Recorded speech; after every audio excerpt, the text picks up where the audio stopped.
बेटी बनी बहू। ये कहानी उस डरी हुई लड़की की है जिसकी शादी 3 महीने में तय हो चुकी है। अरे क्या रमा, क्यों उठ गई बेटा इतनी जल्दी? थोड़ी देर और आराम कर लेती ना। नहीं माँ, ठीक है, कोई बात नहीं।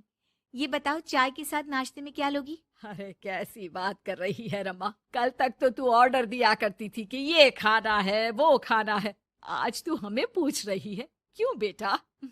माँ अब ऐसे ही बोलिए ना, क्या खाएंगी? बेसन की रोटी बना दूं दही के रायते के साथ? माँ कुछ सोचती है फिर कहती है, अच्छा सुन, ये बता, रोहन का फोन आता है? शादी होने वाली है तेरी उससे, बात करती रहा कर। हाँ हाँ हाँ माँ, बात होती रहती है, मॉर्निंग में मैसेजेस भी डालती हूँ।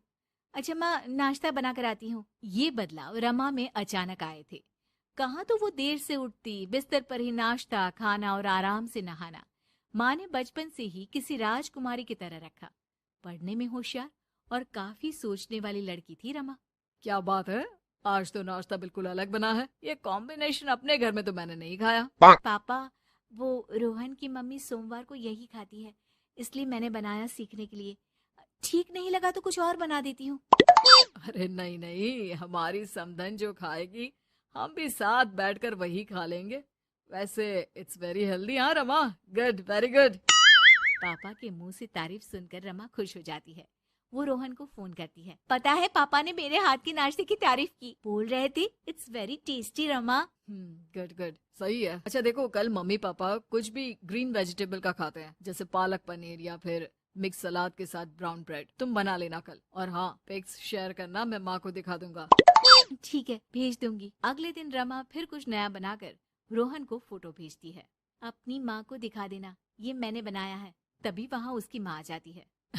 ये क्या बेटा, ये हाथ कैसे चल गया तुम्हारा? अरे कुछ नहीं माँ, वो तो बस ऐसे ही। आप बताओ ना, क्या चाहिए? अरे कुछ नहीं बेटा, ला मैं हाथ में दवा लगा देती हूँ। माँ हाथ में दवा लगा रही थी कि पता नहीं रमा क्या सोच रही थी। थोड़ी परेशान सी थी। क्या हुआ रमा, क्यों परेशान लग रही हो? रोहन से कोई बात हुई है क्या? नहीं माँ, आज जो बनाया उसकी फोटो मांगी थी रोहन ने, दे तो दी, लेकिन अभी तक कोई रिप्लाई नहीं आया। माँ कुछ सोचती है, फिर रमा के फोन से उसके जले हुए हाथ की फोटो खींचकर भी रोहन को भेज देती है। अरे माँ, ये क्या कर रही हो? वो सोचेगा कि मुझे काम करना आता ही नहीं। हाँ तो सोचने देना, पढ़ाई में नहीं मिल पाता था वक्त, जितना सीखा है काफी है।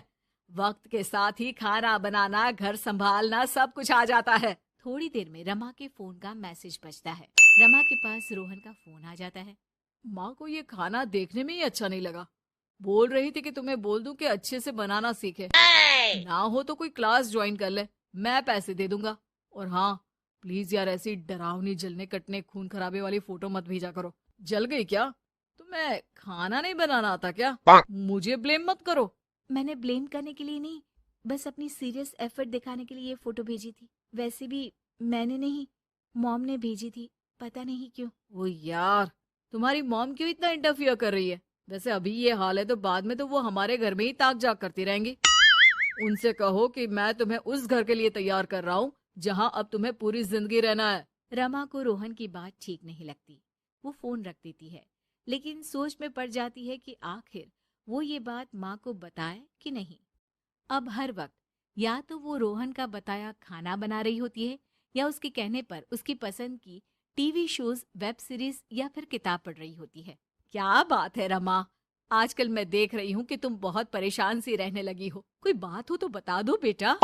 नहीं माँ, वो रोहन ने कहा था कि उसकी पसंद मुझे पता होनी चाहिए, जिससे कल को हम साथ हो तो हम लोग मिलकर अच्छे से बात कर पाए। उसने कुछ वेब सीरीज देखने को कहा था, लेकिन क्या कहूँ माँ, मेरी तो समझ में ही नहीं आ रही वेब सीरीज। अरे तो बोल देना रोहन को नहीं देखनी, या फिर एक काम कर, तू उसे अपनी पसंद का सिर्फ एक गाना सुनने को बोल। ला मैं मैसेज कर देती हूँ।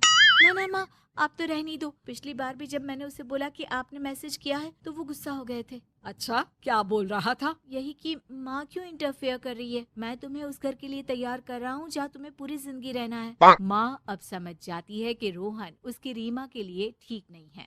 रहने दे रीमा, ये रोहन मुझे ठीक नहीं लगता। तू बोल तो मैं कोई और रिश्ता देखूं। अरे नहीं माँ, मेरे पूरे फ्रेंड सर्कल में ये बात हो गई है, नाते रिश्तेदार आस पड़ोस सभी। हाँ ठीक है बेटा, चल कुछ दिन और देख ले, लेकिन ये मत सोचना कि यहाँ शादी नहीं हुई तो कुछ बुरा हो जाएगा। ये देखना कि इससे शादी हुई तो भविष्य कैसा रहेगा।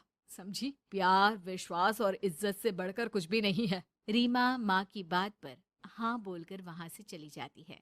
अगले रोज रोहन का फोन रीमा के पास आता है।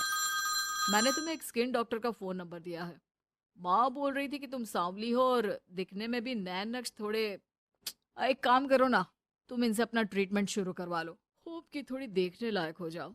आज तक रीमा से किसी ने इस तरह बात नहीं की थी। वो ये बात सुनकर सीधे शीशे के सामने खड़ी हो जाती है।